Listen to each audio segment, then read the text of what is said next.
और इस वक्त की एक बड़ी खबर आपको दे दें, सुप्रीम कोर्ट ने आपराधिक मानहानि से जुड़ी आईपीसी की धारा 499 और 500 को सही ठहराया है। सुप्रीम कोर्ट का यह फैसला राहुल गांधी, अरविंद केजरीवाल के लिए बड़ा झटका, क्योंकि दोनों के खिलाफ मानहानि के मामले चल रहे हैं। सुप्रीम कोर्ट के फैसले के बाद अब राहुल गांधी, अरविंद केजरीवाल समेत अन्य नेताओं पर दर्ज मुकदमे चलते रहेंगे।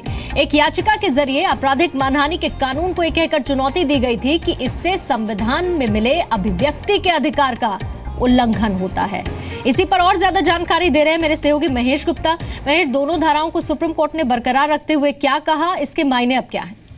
देखिए, आम जनता को ये बताना बहुत जरूरी है कि जो कोई आदमी किसी के खिलाफ कोई अपशब्दों का इस्तेमाल करता है या कोई उसके खिलाफ कोई उसको भ्रष्टाचार बोलता है, चोर बोलता है, या और जबकि उसके पास कोई भी सबूत नहीं है, या कोई भी ऐसी भाषा का इस्तेमाल करता है कि सामने वाले की बदनामी होती है, और ये बदनामी जो है झूठ के आधार पर की जा रही है, कोई सबूत नहीं है, कोई तथ्य नहीं है, तो वो आदमी कोर्ट में आ सकता है कि भाई इन्होंने मेरी जो है मानहानि की है। इसके अंदर दो तरीके होते हैं। एक तो होता है सिविल, की वो सिविल कोर्ट में जाए और मुआवजे के लिए केस दायर करे। उसके लिए उसे पहले वकील करना पड़ेगा, फिर जितना मुआवजा मांगेगा जितने लाख का, उसके हिसाब से उसे स्टैंप पेपर खरीद कर उस पर स्टैंप ड्यूटी भी खर्च करनी पड़ेगी। उसमें 10-10 साल लग जाते हैं, और उसके अंदर कभी जो दूसरी पक्ष होता है जिसने अपशब्द बोले होते हैं, जिसके खिलाफ केस डाला, तो सब कोर्ट में आने की जरूरत नहीं होती है। तो एक वो सामान्य प्रक्रिया है, बल्कि इसमें तो कहा जाए कि जो केस डालता है उसी के लिए एक तरह से सजा हो जाता है।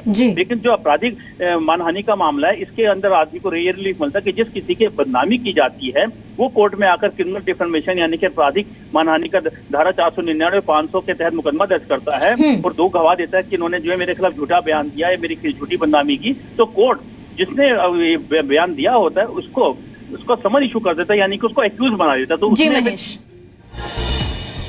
शुक्रिया पूरी जानकारी देने के लिए।